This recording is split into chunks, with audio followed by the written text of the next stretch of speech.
Welcome. Welcome to day 3 of Free to Feel, Befriending Your Emotions.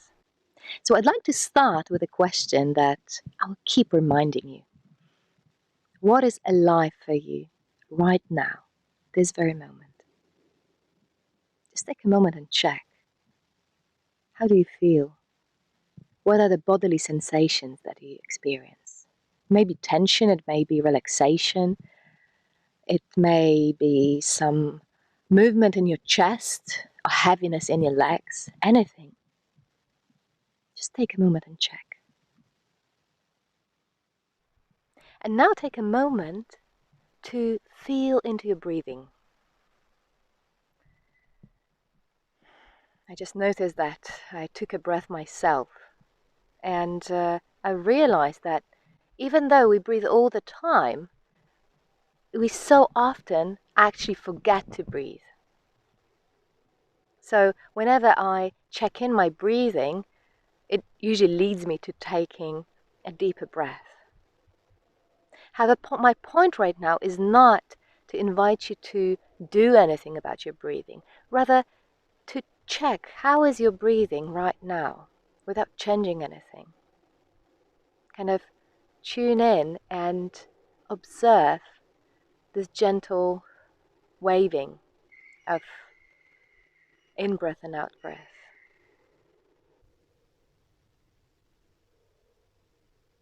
And as you do so, you may also imagine that your breaths are touching ever deeper, like that you're breathing in not only into your chest, but into your belly, into your pelvis,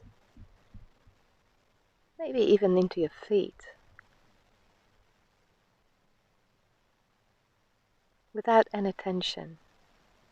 Intention will do. And as you do so, bring your attention to these parts of your body that touch the ground. And just notice. Notice the heaviness, notice the feeling. And see if you can allow yourself to be held like this. Recognize that you are being held by the earth right this very moment.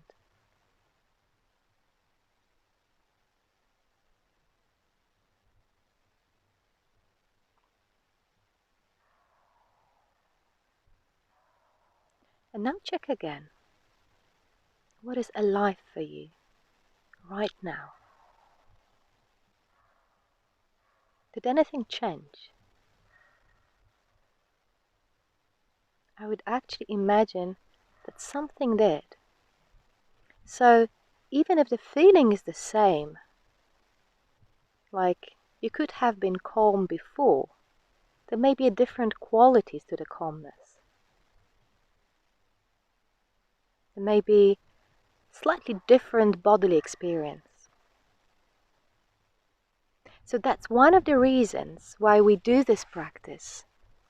It is to recognize that actually what we feel changes from moment to moment.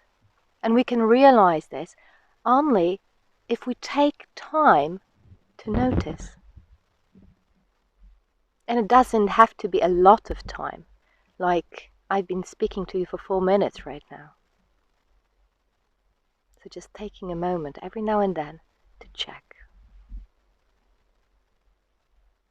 But this is something you already know, even if you still need to practice. We all need to practice. I also practice this regularly. Because yes, actually, me inviting you into this journey doesn't really mean me inviting you into 3 months of a journey and then you're done. What it actually means, I'm inviting you into a journey for a lifetime. So you will be asked, I will ask you several questions for self-inquiry, and then you will practice different things. And my invitation is that you take what serves you. You really see for yourself which of these practices actually bring you closer to yourself, which are supportive for you, but then that you practice them like muscles. If we stopped moving, if you were just lying down, our muscles would stop working. Like when people go into the cosmic space and the muscles are not working for some time, they need some practice before they can walk on earth with ease, like we all do. So whatever you learn, just understanding it is not enough. We need to practice, and we need to keep practicing. But then the practice becomes part of life, so it's not an effort anymore. It's more like brushing your teeth, something that you just do.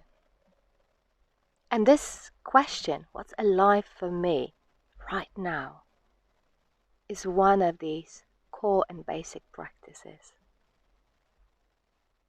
And within the next few days, as well as throughout this whole journey, you will have plenty of opportunities to understand why. So my recording today is about emotions, no surprise here, and where they come from, and why it's so challenging to experience them and feel them so often. So my first question to you, that you may just take a moment to investigate, you can pause the video and write it down in your notebook, is what are the strategies you use to deal with your emotions? How do you approach your emotions, and then what do you do with them? Right? Because yesterday I invited you to look at the beliefs that you hold around them. So you may find out that you're scared of fear, right? So you have this belief, and what do you do when fear comes up? How do you deal with fear or anger or any other emotion for that matter? So when you look at these strategies, you may realize that some are actually useful. For instance, you may have a strategy that when you get angry, you take a moment, a time off, to cool down. And that really helps you to be present in a situation. Great. Let's stick to those. And then there may be strategies that don't really work for you, but you do them out of habit or out of not knowing what else you could be doing. So for instance, when you get scared, you may go into avoidance, avoid the person, avoid the situation. Doesn't solve the problem though. Or you may go into anger and attack mode and get really intense, but that gets you in trouble in your relationships. So that doesn't really work either. However, anything you do meets some needs, so the avoidance may meet a need for your self-protection and preservation, while lashing out may meet a need for influence, impact, and being out there acting on your behalf, as well as authenticity, like really showing yourself how you are. So this leads us to the next point that I would like to touch upon, which is what's the reason, that's how I would say, the root, the cause of the root, the cause of our emotions. This was a really true game changer for me when I first discovered nonviolent communication and I learned about the needs. So needs are these essential qualities something that really, really matters to us in life in general, that drives everything that we say or do or even don't do. So behind everything that we say or do and other people say or do, there are needs. And the needs, those needs are universal, right? So they are not connected to time, place, person, or specific action. And they're true for everyone, whether they are really young or really old, or they live in a warm country or cold climate, whether they're in a position of power or they hardly have any power even over themselves. So, like, when I look at the needs, what could they be? I mentioned some already. So there was something about self-protection, feeling safe. And there are a lot of needs connected to relationships. So belonging, love, connection, being understood, being heard, to matter, to do something meaningful, to be authentic, to be free, need to trust. You can also take your time to just notice and name what are these qualities, values that are important for you. And why should you do that? And what does this have to do with emotions? You may have a clue by now. Actually, our emotions tell us about our needs being met or unmet. So whenever a need is not met, we feel. Whenever a need is met, we feel. Except that the qualities of these feelings are different. So whenever a need is met, we feel something that's pleasant, like joy, or satisfaction, or fulfillment. And whenever a need is not met, we feel something that is unpleasant, like disappointment, anger, fear, helplessness. And many of us do want to feel the pleasant feelings, but we don't really want to feel these nasty, unpleasant ones. We don't like to feel tense. We don't like to feel the fire within us. I mean, some do, but I would say as a general thing, when you consider a feeling unpleasant, you don't want to feel it. And well, it makes sense, because if these feelings are unpleasant and they point to a need not being met, then they are simply an invitation to investigate the need and look at how we can attend to this need so that we feel more fulfillment in our life. Makes sense, right? Except that it's all messed up, because so many of us don't want to feel these unpleasant feelings. They are even called bad feelings, right? I'm talking about pleasant and unpleasant. And in everyday life, the way I was taught, it was good and bad. And it's very clear which feelings are good, which feelings are bad. Again, you can take a moment and just write down the feelings that you consider good and the feelings that you consider bad. What you may notice additionally is that you will find more words, most likely, for the feelings that are considered bad than the feelings that are considered good. For sure, in a dictionary or in our language, that is the case, that there are more words describing the unpleasant feelings than the ones that are pleasant. So, we don't want to feel the bad feelings, right? They're unpleasant. So what do we do with them?